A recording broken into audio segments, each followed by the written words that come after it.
ಮೆಣಸನ್ನು ತೊಗೊಂಡ್ರು, ನಮಗೆ ಮೆಣಸಿನಕಾಯಿ ಕೊಟ್ಟರು, ಆಮೇಲೆ ದೇಶನೂ 200-300 ವರ್ಷ ಅವ್ರ ಕೈಲಿ ತೊಗೊಂಡ್ಬಿಟ್ರು ಕಾಳು ಮೆಣಸು ಸಂಬಂಧ. ಯಾರು ದಿನದಲ್ಲಿ ಮೆಣಸಿನಕಾಯಿ ತಿನ್ನಿರಿ ಅಥವಾ ಒಣಮೆಣಸಿನಕಾಯಿ ತಿನ್ನಿರಿ, ದಿನದಲ್ಲಿ 3 ಅಥವಾ 4 ಕಾಳು ಮೆಣಸು ನಮ್ಮ ದೇಹದಲ್ಲಿ ಒಳಗೆ ಹೋಯಿತು ಅಂದರೆ ಅವರಿಗೆ ಬಹುತೇಕ ಕ್ಯಾನ್ಸರ್ ಬರಲ್ಲ. ಇದು ಎರಡನೇದ್ದು. ಖಾರ ಹುಳಿಯನ್ನು ನಾವು ಹೆಚ್ಚಾಗಿ ಇವತ್ತು ಮೊದಲು ಸಾಂಪ್ರದಾಯಿಕವಾಗಿ ಬಳಸುವಾಗ ನಿಂಬೆಹಣ್ಣು ಆಮ್ಸಲು ಬಳಸ್ತಿದ್ವಿ. ಕಾಲಕ್ರಮೇಣ ಹುಣಸೆಹಣ್ಣನ್ನು ಜಾಸ್ತಿ ಬಳಸ್ತಾ ಇದ್ದೀವಿ. ಈಗಂತೂ ಹುಣಸೆಹಣ್ಣು ನಿಂಬೆಹಣ್ಣು ಬಿಟ್ಟು ನಾವು ಟೊಮೆಟೋದ್ರ ಮೇಲೇ ಅವಲಂಬಿತ ಆಗಿದ್ದೀವಿ. ಟೊಮೆಟೊದಲ್ಲಿರುವಂಥ ಹುಳಿ ನಿಂಬೆಹಣ್ಣು ಏನು ಕೆಲಸ ಮಾಡುತ್ತೆ ಆ ಕೆಲಸ ಮಾಡೋದಿಲ್ಲ. ಇಲ್ಲೊಬ್ಬರು ಅಮ್ಮ ಬಂದಾರೆ, ಅವ್ರನ್ನ ಕೇಳಿ, 1 ಕೀಮೋಗೆ ಕ್ಯಾನ್ಸರಿಗೆ ಮಾಡುವಂಥ ಒಂದು ಕೀಮೋ ಮಾಡಿಸ್ಲಿಕ್ಕೆ ಕಡಿಮೆ ಅಂದರೆ 30,000 ಅಥವಾ 40,000 ಕೀಮೋ ಇದೆ. ನನ್ನ ಹತ್ರ ಬಂದವರು 30 ಕೀಮೋ 40 ಕೀಮೋ ಮಾಡಿಸ್ಕೊಂಡಿರ್ತಾರೆ. 1 ಕೀಮೋಗೆ 30,000 ಆದರೆ 40 ಕೀಮೋಗೆ ಎಷ್ಟಾಗ್ತದೆ? ನಮ್ಮ ಹತ್ರ ಬಂದವರು ಯಾರೂ ಸಹಿತ ಇಲ್ಲಿವರೆಗೂ ಕೀಮೋ ಮಾಡಿಸ್ಕೊಂಡಿಲ್ಲ. ಕೀಮೋ ಅನ್ನೋದು ಕ್ಯಾನ್ಸರ್ನಲ್ಲಿ ಆ ವೈರಸ್ಸನ್ನು ನಾಶ ಮಾಡಲಿಕ್ಕೆ ಇರುವಂಥ ಒಂದು ಲೈಟಾಗಿ ಕೊಡುವಂಥ ಒಂದು ಕರೆಂಟಿನ ವ್ಯವಸ್ಥೆ, ಅದು ಕೊಡ್ತಾರೆ. 1 ಲೋಟ ಬಿಸಿನೀರಿಗೆ ಅರ್ಧ ನಿಂಬೆಯನ್ನು ಹಿಂಡಿ ಕುಡಿದು ಬಿಟ್ಟರೆ 1 ಕೀಮೋ ಎಷ್ಟು ಕೆಲಸ ಮಾಡುತ್ತೆ ಅಷ್ಟು ಮಾಡುತ್ತೆ. ಅದಕ್ಕೆ ನಮ್ಮ ಕೀಮೋ ಕೇವಲ ₹1 ಮಾತ್ರ ಕೀಮೋದಲ್ಲಿ ಕೆಲಸ ಮಾಡುತ್ತೆ. ಅಡುಗೆಗೆ ಬಳಸುವಾಗ ಹೆಚ್ಚು ನಿಂಬೆಹಣ್ಣನ್ನು ಬಳಸಿದರೆ, ಉಗುರು ಬೆಚ್ಚಗೆ ನೀರಿಗೆ ನಿಂಬೆಹಣ್ಣು ಹಾಕಿ ಕುಡಿದ್ರೆ ಕ್ಯಾನ್ಸರ್ಕಾರಕ ಶೆಲ್ಲುಗಳೇನಾದರೂ ಕೋಶಗಳಲ್ಲಿ ತಯಾರಾಗ್ತಾ ಇದ್ದರೆ ಅದು ನಾಶ ಮಾಡುವಂಥದ್ದು ನಿಂಬೆಹಣ್ಣಿನ ಜ್ಯೂಸ್ನಲ್ಲಿದೆ. ಅದಕ್ಕೆ ಅಡುಗೆಗೆ ನಾವು ಹುಳಿಯನ್ನು ಬಳಸೋದನ್ನು ರೂಢಿಸಬೇಕು. ಇನ್ನು ಸಿಹಿ ಅಂತೂ ಇಡೀ ದೇಶದಲ್ಲಿ ಒಂದು 60 ವರ್ಷದ ಹಿಂದುಗಡೆ ಬೆಲ್ಲವನ್ನು ತಿಂತಿದ್ರು. ಇಲ್ಲಿ ಯಾರು ವಯಸ್ಸಾದವರು ಇದ್ದೀರಿ ಅವರೆಲ್ಲರಿಗೂ ನೆನಪಿದೆ, ನಾವು ಪ್ರಾವಿಷನ್ ಸ್ಟೋರಿಗೆ ಹೋದರೆ ಬೆಲ್ಲದ ಒಂದು ಡಬ್ಬಿ ಇರೋದು, ಆ ಬೆಲ್ಲದ ಮೇಲ್ಗಡೆ ಒಂದು ಹುಳ ಕುತ್ಕೊಳ್ಳೋದು. ನಮ್ಮ ಕಡೆ ಅದು ಕಣಜಿರಿಗೆ ಅಂತಾರೆ, ಈ ಕಡೆ ಏನೋ ಒಂದು ಶಬ್ದ ಅಂತಿರ್ಬೋದು. ಅದು ಬೆಲ್ಲದ ಮೇಲೆ ಕೂಡೋದು, ಅದರ ಮೇಲೆ ಜೇನು ಹುಳ ಬಂದು ಕೂತ್ಕೊಳ್ಳೋದು. ಆ ಕಣಜಿರಿಗೆಗೆ ಮತ್ತು ಜೇನು ಹುಳಕ್ಕೆ ಗೊತ್ತಿದೆ ಇದು ಆರ್ಗ್ಯಾನಿಕ್ ಬೆಲ್ಲ ಅಂತ ಅವಾಗ ಕುಂದಿರ್ತಾವೆ. ಈಗಿನ ಬೆಲ್ಲದ ಮೇಲೆ ಅವು ಕುಂಡ್ರಂಗಿಲ್ಲ. ಯಾವುದು ಕುಂದ್ರಂಗಿಲ್ಲಲ್ಲ ಆ ಬೆಲ್ಲ ನಾವು ತಿನ್ನಾಕತ್ತೀವಿ ಅಂದ್ರೆ ಕಣಜಿರ್ಗಿಕ್ಕಿಂತನೂ ನಾವು ದಡ್ಡರಾಗೀವಿ ಅಂತ ಅರ್ಥ. ಆರ್ಗ್ಯಾನಿಕ್ ಬೆಲ್ಲವನ್ನು ಯಾರು ತಿಂತಾರೋ ಬೇಕಾದಷ್ಟು ಸಿಗುತ್ತೆ, ನಾವು ಹುಡುಕಲ್ಲ. ನಮ್ಮ ಮನೆ ವ್ಯವಸ್ಥೆ ಹಂಗಾಗಿದೆ. ಕೊರೋನಾದಿಂದ ಒಂದಿಷ್ಟು ಜನರಿಗೆ ಗೊತ್ತಾಗಿದೆ ಮನೇಲಿ ಅಡುಗೆ ಸಾಮಾನು ಇಟ್ಕೋಬೇಕು ಅಂತ.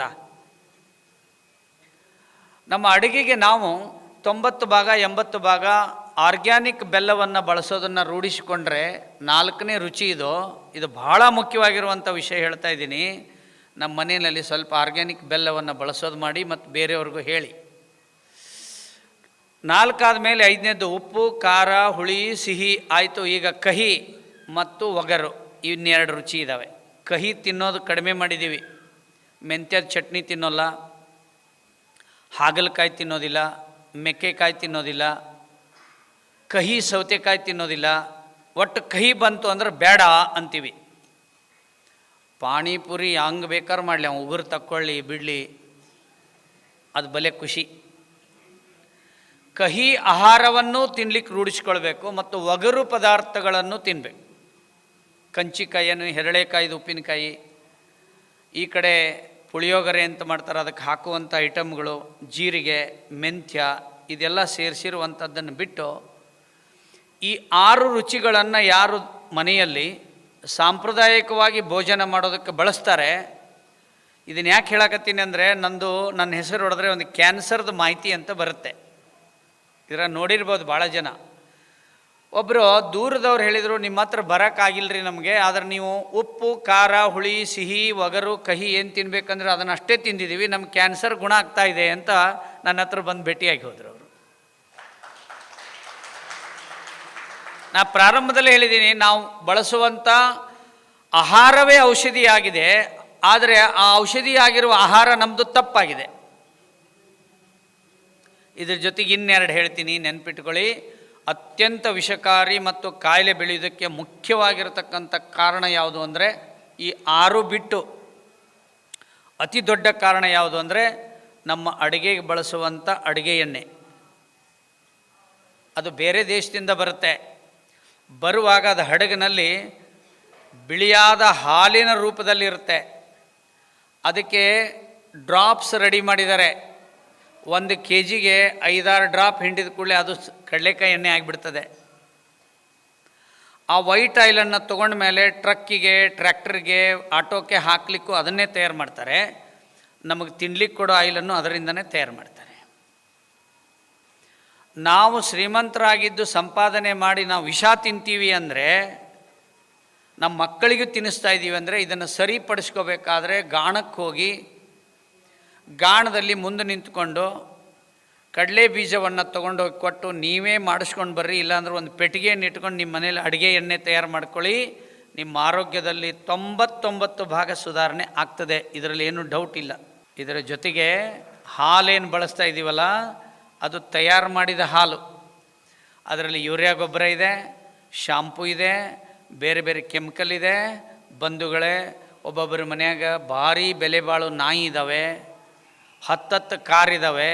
ಆದರೆ ಅವ್ರ ಮನೆಯಲ್ಲಿ ನಾವು ಕೆಮಿಕಲ್ ಇರುವಂಥ ಹಾಲನ್ನು ಬಳಸ್ತಾ ಇರೋದರಿಂದ ಮೊಮ್ಮಕ್ಕಳಿಂದ ಹಿಡ್ಕೊಂಡು ಇಡೀ ಮನೆಯವ್ರಿಗೆ ನಮಗೆ ಗೊತ್ತಿಲ್ಲದೇ ಅವ್ರು ಚೆನ್ನಾಗೇ ಇರ್ತಾರೆ, ಅದರ ಅನಾರೋಗ್ಯ ಬರ್ತಾ ಇದೆ. ಬಂಧುಗಳೇ, ಈ 8 ವಿಷಯಗಳೇನಿದಾವಲ್ಲ, ಇದರ ಬಗ್ಗೆ ತಾವು ಗಮನ ಕೊಡಿ ಅನ್ನೋದು ಬಹಳ ಮುಖ್ಯವಾಗಿರ್ತಕ್ಕಂಥ ಸಂಗತಿ.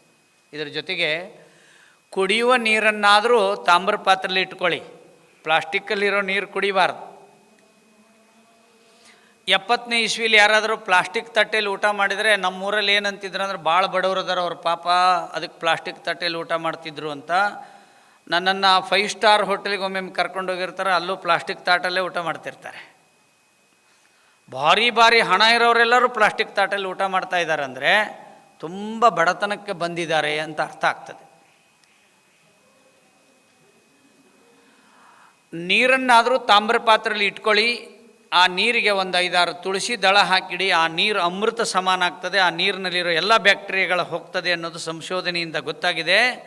ನೀವು ಯಾವುದೇ ನೀರು ತೊಗೊಂಡು ಬಂದರೂ ತಾಮ್ರ ಪಾತ್ರೆಯಲ್ಲಿರಿ, ಅದು ಡೇ ಕಳಿಬೇಕು, 1 ದಿನ 2 ದಿನ ಆಗಿಬಿಟ್ರೆ ಆ ನೀರು ಅತ್ಯಂತ ಅದ್ಭುತವಾಗಿ ಆಗ್ತದೆ.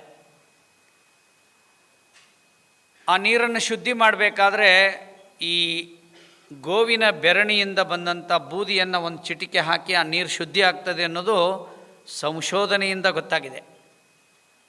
ಅದಕ್ಕಾಗಿ ಗಾಣದಿಂದ ಯಾರು ಎಣ್ಣೆ ತೆಗಿತಾ ಇದ್ದಾರೆ, ಇವತ್ತು ನಾಡಿನಲ್ಲಿ ಗೋವಿನ ಸೇವೆಯನ್ನು ಯಾರು ಮಾಡ್ತಾ ಇದ್ದಾರೆ, ಸಾವಯವ ಉತ್ಪನ್ನಗಳನ್ನು ಸಂಶೋಧನೆ ಮಾಡಿ ನಾಗರಿಕರಿಗೆ ತಲುಪಿಸ್ತಾ ಇದ್ದಾರೆ, ಅಂಥವ್ರಿಗೆಲ್ಲ ನಾನು ತಮ್ಮೆಲ್ಲರ ಪರವಾಗಿ ತುಂಬು ಹೃದಯದ ವಂದನೆಗಳನ್ನು ಅರ್ಪಿಸ್ತೇನೆ.